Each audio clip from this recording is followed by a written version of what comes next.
This is probably my all-time favorite project. I loved this Packard from the moment I saw it. I chopped it, sectioned it, got the proportions exactly the way I wanted to see them. And you know, life happens, right? I don't want to say that I'm disinterested, but I just had other priorities. So here it sat.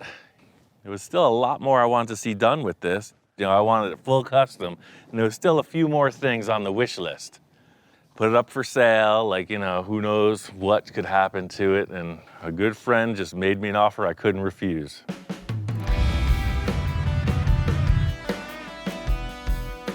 Here we go again. Ian, how you doing, man? I'm doing good. You got a little junk in your trunk. What is this about? I figure I know you already have your vision, Right. but hey, maybe I'd give you some more tools to help you enhance your vision. Oh, those are tools, I see. This thing's incredible. When I heard it was up for sale, I said, there's no way I'm gonna let this thing leave our family. Number one, I want you to finish it so you can get your vision and your car completed. I want people to say, this is the car Ian built, the ultimate Merc eater. You already got 80% of the hard stuff done on this. So we need to finish it together and keep it in our family. It does need to come full circle, and that's what I was looking for, you know, somebody to put a little heat behind it and get it started back up. Because I'm that guy. Once I see what I need to, it's like, hey, hands off, I'm done. And I don't know how you do that. Every single car I've ever built, that's my problem. I got I mean, they're like a tap. You gave one away. Well, I give one away, and that's why I'm not giving this one away. Right. All in all, it's a win-win situation. I get to do all the fab work I always dreamed of. His whole thing is the finish and the detail. Then we both get to enjoy the car when it's done. My goal was to bring these parts in to help you complete your vision of this car. Once you're all done, you know, I'll look at it and we might enhance a couple things, but with your approval and, you know, make sure it's what you would have done. Yeah, no, I've seen it before, you know, the old switcheroo. I want to see you do exactly what you need to do, as long as it's with these parts and they're put here in this place. You just want A, B, C, and D included in my vision. No. I'm giving you ideas for one car lover to another car lover. I know there's going to be some slight modifications, you know, a little bit of a different interpretation from my grand vision at the beginning. But that just comes with the territory when we work together. We got a track record, man. I don't know how many cars we built. Let's do it again. With all these parts, like a whole new world of opportunities just opened up for this car. That's a 1954 Chevy grill. 54 Chevy, right. That's cool. Oh, wow. That's a big freaking bumper, man. An Oldsmobile. I gotta say, it's pretty much a fabricator's paradise when you get to start with all the best pieces. Buick. A Buick. This needs no introduction. Yeah, This is kind of iconic. Yeah, it's a 56. The usual overkill of options. We got all the things. One cannot overstate the statements of Victor being a passionate man. You know, he goes out and he's like, yes, it's time to get the stuff. I got 50 acres and he's gonna use them all. Look at this. Oh man, look at this thing. But wait, it gets better. Wow, that's DeSoto? DeSoto grill. This really defines how we work together, you know? I'm talking ideas and he's bringing the stuff, you know? It's just two different ways of exploring. If this doesn't satisfy you, just say, Victor, I need more stuff, and I'll bring you more inspiration. Yeah, I want a chrome lawn. You could see it from the space station. We got so much chrome out here. I'm really happy to be a part of this arrangement because the car was probably just gonna sit there on the side of the shop. So Victor coming up with this offer is the best case scenario. I'm already getting ideas about these Cadillac parts, man. I love those bullets. Got a lot of inspiration, a lot of parts, a lot of ideas. Now all we gotta do is put it where it all belongs. Well, that little meeting with Victor was quite interesting. I was considering selling the car and losing it, not knowing what would go on with it, and Victor steps in and says, hey, let's both have it and still do exactly what you want to do, with minor enhancements. Tom and I did a huge amount of work in the fabrication on this. You know, the section and the chop on this was a lot of labor. and Victor's like, "You can't sell the thing, look at all the work you've done." So that's really who Victor is. He's a solid finisher every time. I grabbed a few choice pieces from Victor's ultimate pick-apart selection. My concept from the start was always this cartoonish kind of thing. So you have a lead sled, right? It's all sleek and low, kind of gangster style, right? But then you have this ominous front grille, like when it's coming down the road. It looks kind of like a menacing cartoon. Victor and I have a long relationship. He's never once said, "Do what you want and I'll finish it." So I'm a little hesitant, a little taken aback, but he said, "Do what I want," and he's not around, so that's where I'm going. I have some ideas, but there's nothing like the initial mock-up to see where we're at. First things first is to take these Packard parts off the front. This bumper and grille are definitely not happening. Even before we did this radical body modification, the car was set up with a lot of undercarriage work. It has a complete late model front clip installed, V8 engine, and it's all set up to have airbags installed already. You know, they say it rides like it's on rails. I'm gonna take off this whole crossbar in the front. I'm just setting up a couple steel brackets that'll keep the fenders aligned. Looking better already. So you can see the difference. Cadillac has a little bit more to offer than the Packard. The thing about the Cadillac bumper is it's iconic. Everybody loves it. It's got the most unique bumper and grille, I think, from any car in the 50s. So it's a standard, it's a classic, it's an icon. Those are three things I want my car to resemble. We're gonna take all the Packard off the front of this thing. In Victor's words, "Ian, this is what we call a blank slate. We're at ground zero, anything can happen now." He's a big, gnarly face. I'd say that's a strong contender. Look how that fits up. Cadillac bumper looks good, but right now I'm seeing a few modifications right out of the gate. We're gonna go for a little of this and a little of that. I love the Cadillac Jaguars, you know, those two giant bullets. But that's factory Cadillac, right? We want something a little bit different. And I think just putting a massive front grille on it is gonna make it even weirder. Notice I didn't say better. The challenge on the front of this Packard is to just make something completely unique. You know, it's real easy to take an idea and duplicate it. I'm trying to come up with something fresh, something one-off, something that really like brings the wow factor. So if it looks like a giant weird object coming down the road, like it could have just landed in Area 51, then we're on the right path. I have a long history of cutting up Victor's prized possessions. The old rusty bolt technique, the oldest trick in the book. Aha! It was clear from the start that the headlights are gonna get moved also, so that's the thing. I'm not even worried about those old locations. This is my favorite part, cutting them up. The initial mock-up is super important, no matter how loose it appears. You know, it's giving me an idea of proportion, dimension, how things are gonna work together. So it may look super loose at the beginning, but you gotta start somewhere. Now we're talking. Well, I love the look of this.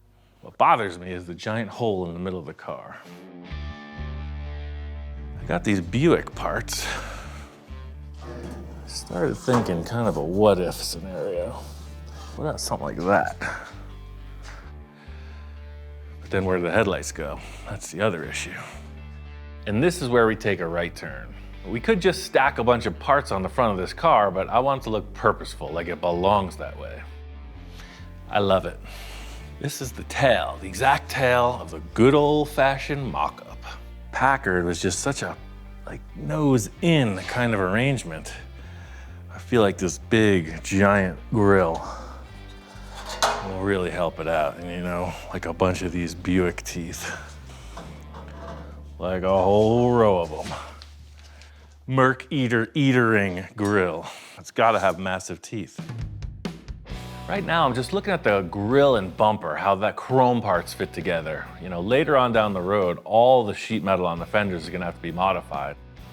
This would seem like a lot of work to to the average individual. But for Victor, it's probably a walk in the park as long as I'm accomplishing it. So that's where we're going with this. I want a big ominous grille on the car, and that's all I'm looking at. I'll figure out the rest later. It's kind of like doing your taxes. Wait till the last minute. But it's going to take a considerable amount of fabrication and rearranging to make this look like it belongs on this car. So I got an idea to up my game. Class is in session, but this time I'm the student. I'm the one taking notes. Now I'm working on this front bumper arrangement, and I need to make some really three-dimensional sheet metal panels. And I got a hold of this English wheel because I want to take it to the next level. Well, we can do that. I first heard about Bill and his book because he's a fan of the show. So he writes me a message, dude, I love your show. I love what you're doing. I have the information you need to take your career to the next level. People have this mistaken impression that it takes 40 years and you had to have been born in London. You can learn English wheeling in 40 hours if you apply yourself. You know, that's what my high school teacher said. You could really be something if you'd only apply yourself. My end game here is to build cool stuff. Just to learn something for the sake of it, not so interested. But knowing the end results that are offered, count me in. We can get you up to speed today, and adding some coach building tips and tricks to your toolbox so that by tomorrow you'll feel comfortable making full-size panels. Heck yeah. It does not take 40 years to learn this. Thank goodness, because I'm almost out of time. I'm almost ready to retire. The term coach building is simply taking a piece of sheet metal and creating car bodies. I always like to start with a motorcycle fender. A motorcycle fender can have all the shapes of any car. Because the challenge is making these dome and dish shapes. That's right? exactly right. And there are only 4 things you can do with any piece of sheet metal. Like Bill said, there's only a few shapes you can make from sheet metal. The technique is how you get there. You know, this crown and reverse are the 2 things you're working with. A crown is pretty easy to understand. It's basically, if you hold it right, it will hold water. But the other shape that you have to make, especially if you're doing these 1940s kind of cars, you have to make a reverse. See that? Science. So, science. You've got a curve going that way, but you also have a curve going that way.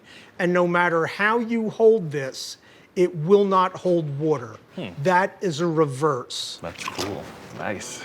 Bill's explanation was very clear, very tactile. You had a model to understand, and it tasted great.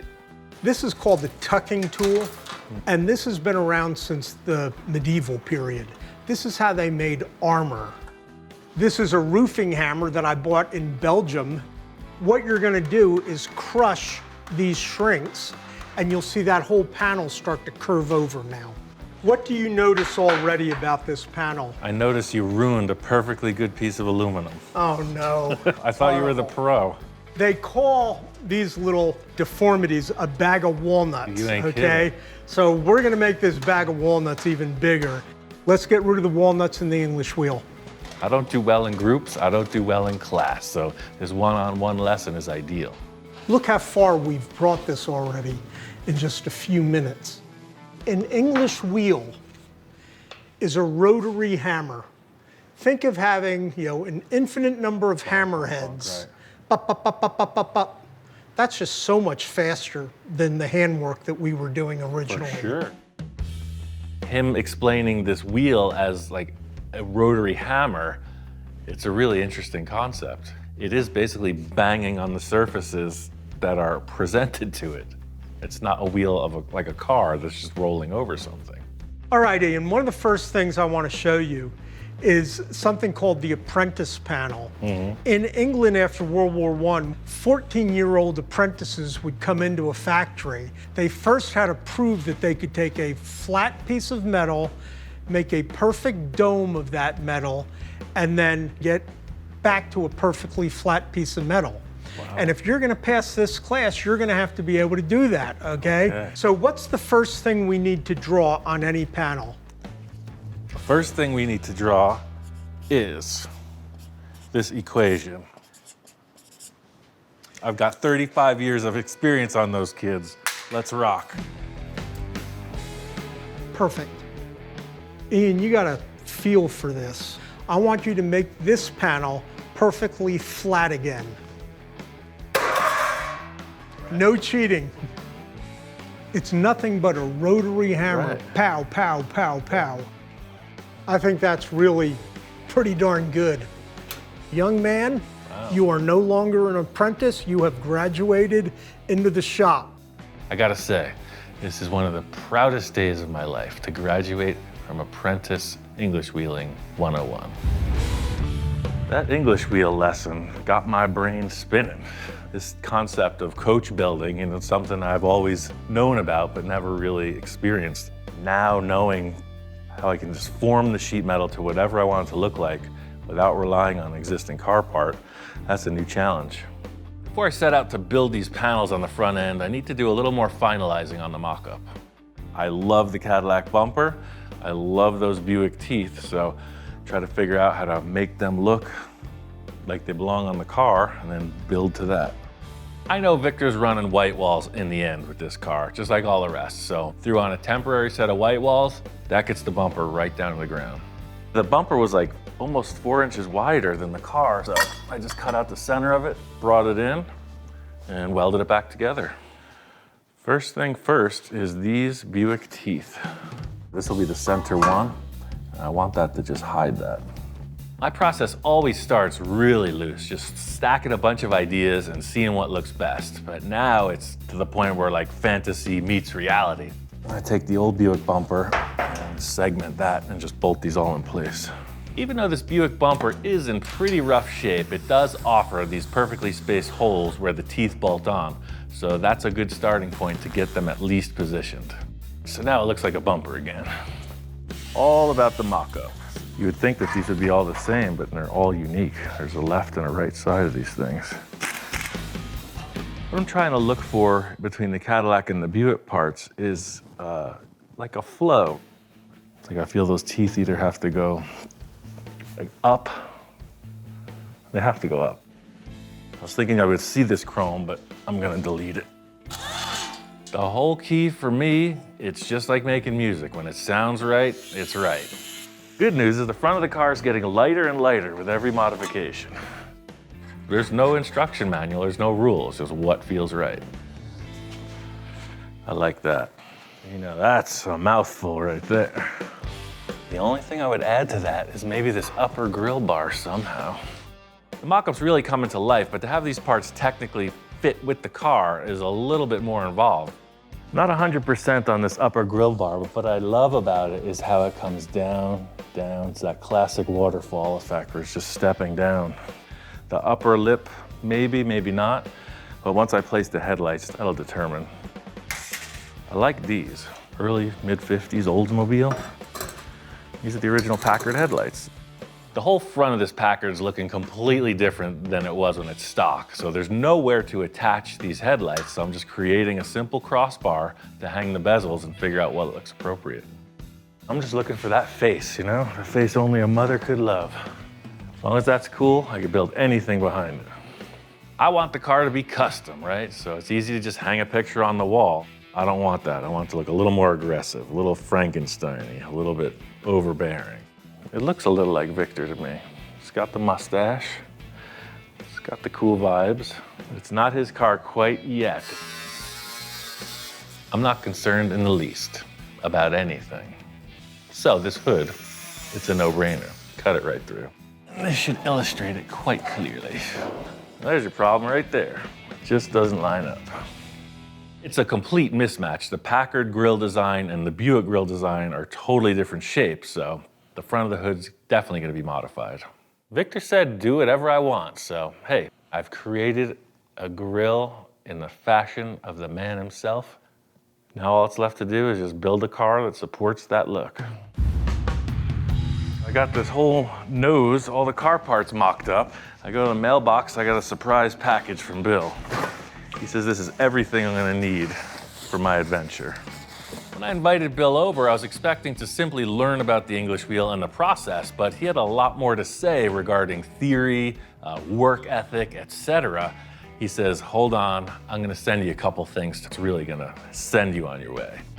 A baseball bat hammer. Every American shaper has one. Works well. Great for TV. Never used one? Can't wait to try it out. Secondly, this looks like something I'd make. This is the top of an oxygen or acetylene bottle welded to a piece of pipe. It's another hammering tool. Remember that tool where you shrink the edges? He made one of those for me. He gave me a big one. Now that's what I'm talking about. I gotta say, there's nothing more fulfilling than an unsolicited motion of goodwill. This is exactly the lightsaber from Yoda that I was looking for. What an awesome delivery. It's everything I need to move forth into battle on this Packard. And coining tools. So all I've done thus far is set the stage for failure. I mean, for success and learning. Mocked up the grille, the bumper, the headlights. Before it was just sitting, now it's mounted tight. And it's all framed out in this round rod. All I know is the headlight goes here, and it's got to taper into that fender, however I feel it's right. This is a brand new adventure. You know, this sample that Bill and I worked on really illustrates it perfectly. So on all the other projects, I've just been taking a flat sheet of steel and bending it in one direction. What I'm trying for is somewhere between this and this. I like confronting challenges head on, no wishy-washy about it. It's yes or no, and when it's yes, it's at all costs. Because I'm not needing that big a crown on this, I think I'm just gonna run it through that hand shrinker. First thing is to start whacking. Let's try out the old slugger. Bill's delivery came right on time. I pulled those tools out of the box and got right to work. You'll see already, creating that fender arch shape. Now it's curving this way and that way. It's essential in any development is to acquire new skills. It was like when you learn to tie your shoes, right? Instead of just wearing slip-ons like I do. In trying to step up the game, I got this new skill and I'm gonna work on it. You know, just thinking about curvature, right? It's like, where do you start? I don't know, start from another piece of the car. So just as a preliminary thing, I put the contour gauge on the center of the roof and transfer that to the fender. Contour gauge is a great starting point because you have a definite, and when you need to make multiple parts, you put your gauge on and it tells you where you need improvement. I'm not saying this is easy, and I'm not saying that I'm good at it, but look at the difference. Seriously, I'm about 2 hours into this.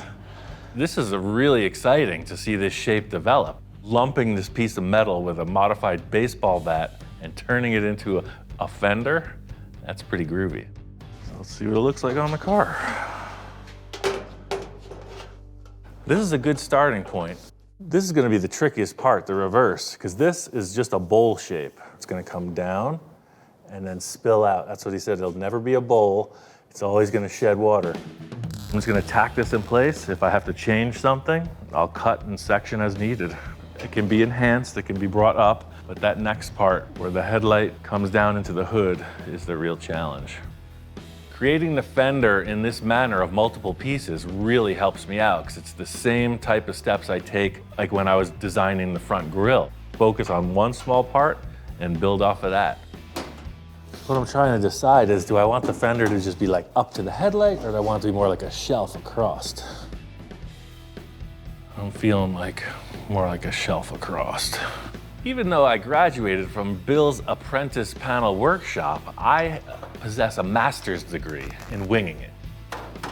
Bill says most people would create a buck and build to that, so you know your forms and where you're going with the shaping. I'm not affording myself that because I'm really not sure what I'm building, so that's a good recipe for a disaster scenario, and in my opinion, that ups the challenge. This is gonna be the crown, and that's gonna be the reverse. See what we can do. At a point in everything, you just gotta be you, right? You gotta do your own thing and you have to apply all the knowledge you've been given. That's what makes each person's results unique. I got exactly what I wanted. Look at this shape, you know, this really swooping down from the headlight. You know, it looks like the headlight belongs. Look at that side, it's just stuck on. Now the fender goes right to it. Knowing Victor, it may have a minor enhancement, but I'm gonna finish up that other fender and see what's gonna happen with that big bulbous nose. We got freaking rodents. See the holes inside all the way in the back? I'll shoo them out of there. Aha! This is getting out of control. Not only do I have to finish that other fender, I gotta get those inspectors in here. We definitely have a mouse problem. Check this out, man. It's changed a little since the last time you seen it. Ah, it's back in the shop. Yeah, look at the front. Oh, man. Yeah. Yeah, you put in some work. Yeah, me and Victor started collaborating on this thing, and he brought up a whole ton of parts. Oh, wow. Brought my friend Tom in to help out with this last piece of the puzzle. You know, we did all this chopping and sectioning together, and I only felt it was right to include him in this last decision. It's riding that line between wild and, Obscene. yeah, it is obscene. I think Tom doesn't know what to think, because a lot of times you would want to hear, wow, that's a pretty looking thing, right? That's easy on the eyes. This is none of that. It's not. My job is done. It's not too mild. It's not what I don't know, man. That's the reaction I was going for, right? It's like, it's supposed to be a little scary. You did some risky work here, man. It's risky business, baby, every day. I noticed you got a big old hole there. Time to get down to business. The issue of wrapping up this nose. I don't want it to look like the whale with like the big bubble on its head, like a beluga or something. I know what you're talking about. I don't want, because the Packard is that, right? It has like that big bulge coming forward. Well, I'm here to help, man. Started messing around and I wanted to ask your opinion. Like, what do you think if we just flip this? I know it's not normal protocol, but around here, the flip it upside down and backwards trick is always a go-to move. It still looks bulbous up front, but at the same time, it stops in a squared off way right above the mustache. It's just not gonna weld in. You can see all the gaps and the mismatch in the corners, but instead of wheeling out a new dome on the English wheel, maybe just use that piece and adapt to it. I've been really focusing on honing my English wheel skills, and I'm not afraid to dip into my bag of tricks. It's all about the end result. So why don't you work on taking the paint off of this, and I'll work on taking the paint off of that. Every one of these old cars, look at that. Hiding secrets. Nothing shocking when you're dealing with old cars, and frankly, surprises aren't surprising. You know what? You're gonna get your first English wheel lesson. All right. See that thing there? Yeah, Put it in that thing over here. nothing over here. And just like that, the student becomes the teacher. You know what your second lesson is? What's that? Don't put your fingers in that machine under any circumstances. Now, last time you were in the shop, you hurt your finger. We don't need a repeat of that. Ow! Voila. With this approach, you gotta be flexible.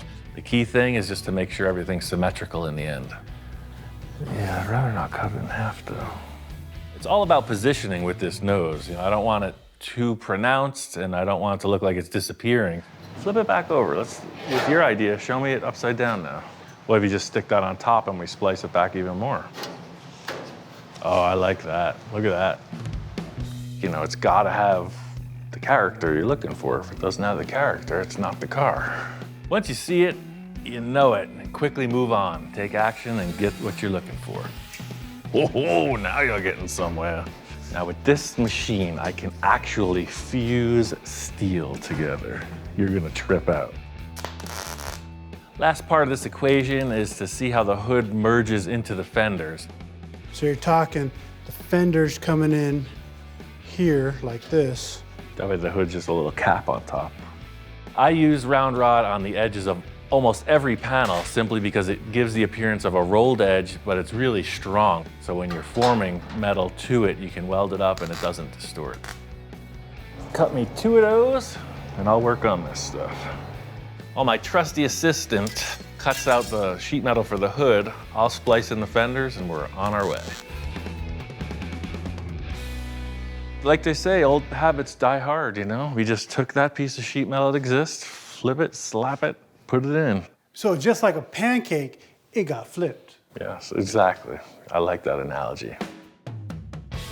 The car does have kind of a slightly nose-forward look, but I didn't want to overdo it. It was the same challenge I was approaching with the headlights, just giving a little bit of a lean forward. The same thing with the hood. I didn't want it to fall away. I wanted it all to be kind of up front, moving forward. I'm feeling good about it, but nothing tells like the formal inspection. I've waited until this point for my first inspection, and that's for a reason, because I just am going to present the concept instead of debating it. You wasted no time to check that out, huh? There's been a lot of changes, and he's all over it. As you've seen, completely customized the front of the car. New grille, new bumper, new headlights. Fully customized, fully formed fenders. All this is hand formed. Do you have anything at all to say? I think he digs it, man. He's all smiles, man. Well, I'm feeling pretty good about this fabrication on the front. I love the way the chop works with these massive bulging headlights. I cannot leave that stock bumper on the back. Something's got to change. We have yet to meet the biggest challenge, and that is the chief enhancer, the chief critic, the guy who never changes anything. Hey. Hey, how's it going? Victor coming through the door every time, it just feels like there's a drum roll. It's like, going all right. Looks the same to me. What have you been doing? When the cymbal crashes, you don't know what the response is going to be. What, are you still on your honeymoon or something? What have you done? On this end of the car. Oh, sorry. I left that one alone. This is the moment we've all been waiting for. Hopefully, I've lived up to my potential and Victor's great expectations on this project. Holy what the hell happened to the front end of that thing? Shoot, I could get a job working for the railroad tracks, clearing off rocks and debris with this thing. Man, you came in, cut up that caddy bumper, put the Buick bumper on that thing. It's almost like some crazy designer back in the 50s got pissed off at somebody and said, I'm gonna design a car. And that's your dream right there then, huh? That's one of them. It was more like a nightmare, but that's what I wanted to see. I was thinking maybe you were an angry child or something.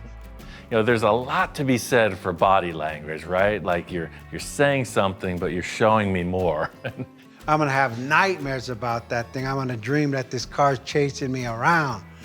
You know, he's talking a good game, but I could see he's slowly moving towards a different approach. There's no words to really describe it. It's mean. You have to see it to believe it. That's a very eloquent way to put it. You'd have to see it to believe it. Mean, cartoonish, classic, freaky, I guess, if you really want to get to the bottom of it. That's freak. Perfect. That's what I was going for. It tied in, you did it. You pulled it off. How? You know how, I don't, but you did it. So far, it seems like Victor likes it. I haven't heard that dreaded word yet. I think you got the coolest thing you've ever built yet. What a relief. But since we're sharing it, I'm starting to think a little bit more inclusively, not so much what would Ian do. I mean, I did everything that I would have done had it been, you know, just up to me. If it was your dream car, you know, what would you want to see done different? Well, now that you ask, I gotta say, I asked for it, and here we go. all we have to do is tie the front to the side to the back, and we're done. So they're just like, and it goes by and like, wow, what did Ian do now? As I'm looking at the side, them B-pillars gotta go. I just see one massive windshield. And then of course the skirts, these skirts gotta come up to here. I gotta mimic the two front Dagmars in the back. Wow, the car goes by and they're like looking all the way through it, like what the heck happened? Well, I don't know what the heck just happened. Maybe I shouldn't ask your opinion. Now we're building a whole new thing. It's a slight enhancement. I don't change anything. If I'm understanding correctly, you know, the major change is that as the car goes by and people are going, wow, the biggest change is going to be the removal of these B-pillars. All I'm doing is getting your concept, your dreams, and I'm just adding a little bit of salt, a little bit of ketchup. My concept with including these B-pillars and radically redesigning the rear quarter windows was specifically for this old school look. The easiest thing to do would have been when we chopped it, to just leave it open. It may not look like it, but this window is totally stretched. You know, like I say, like a 36 Ford, where when they chop them too much and this becomes miniature? Yeah. That's what was about to happen here. And instead, I did all this work to make this window really big. The more we talk about the custom look of the B-pillar, I think Victor might be coming around. I don't have a problem modifying it either way, but to me, it just looks more old-fashioned. You know what, I'm kind of agreeing with you now. It's easier to build it without a B-pillar than it is to do all this enhancement. So I think you did convince me then that we should probably keep that. I wouldn't say that there's any right or wrong in this debate. I am for sure in favor of keeping this B-pillar. We'll see what happens after the car gets to Victor's house. I love these pieces that you brought. You know, I really want to incorporate them into the tail end of the car, but we got an issue. It's looking like the last major fabrication issue is going to be the rear bumper, and I have an idea that just might work. See, one of the things when we did the original body, we made this roll pan, and I just stuck the stock bumper back on, and it completely hides it. That is pretty interesting too. That with the two bullets in the back, I think that would look pretty clean too. That's what I was thinking, because the front end it's overboard, right? It's really busy. So it's like the whole car is the front, and then it just slips away, a really simple tail end. I agree with you on that. Sounds like I have my work cut out for me. And Victor's saying, do whatever you gotta do. You have all the equipment you need. Just make it look good, champ. It's just business as usual with this rear bumper. You know, nothing full custom comes easy. Got kind of a change of plans. You know, this car, as Victor says, is telling us what it wants. What it wanted was this Buick bumper that I cut apart, the leftover pieces from the front. You know, I need this part of the bumper in the back, so I thought, why not just use the Buick? Like I say, you gotta be open to everything, right? I have no hard and fast design or theory, so sometimes the answer's sitting right in front of you. So to me, it only made sense to section it, clip it, cut it, reassemble it, flip it upside down, and put it on the back of the car. Like that. I feel like it really affords this kind of split bumper design. It shows the roll pan, and it's still one piece. I was really frustrated with this. I went back and forth to Victor's twice. I got Cadillac stuff, I got Chevy stuff, Packard stuff, and you know, I'm just spinning my wheels. I'm getting too deep into it, and I'm like, dude, you have bumper parts from the front of the car. Why don't you just put them on the back? I think that's one thing that experience provides, is like when you hit a wall like that, I've learned enough to pull back, try a different approach, and that's really what's happened with this bumper. The whole issue that's led me on this were these Cadillac parts that I just love. They're super nice. But in comparison to the way that the contour of the Buick fits the body, if you look through here, it's a perfect contour. Look how hard the angle difference is. Even more than just the fit up, you know, the style of these Cadillac parts, it just didn't really fit the whole vibe of the car. Anybody could just take a Cadillac part and stick it on there. Cadillac is really busy. I want all the busy up front. That's part of the reason I like to keep so much stuff around. You know, it's like sometimes it just comes down to fitting up physical pieces. Buick on weirdo rear Packard design, and it fits. When the car's laid, this plants. And it looks a little funky because there's just nothing in the center of the car, and that's where the Cadillac bullet debate began. My field trip down to Victor's, I just grabbed everything that felt like it could be appropriate. So I saw these two big Cadillac parts, and they directly resembled the Dagmar bumpers on the front. But it just looked weird. It's like it just ends. I knew Victor had these. These are 55 Cadillac. I like cartoony, but that's just too much.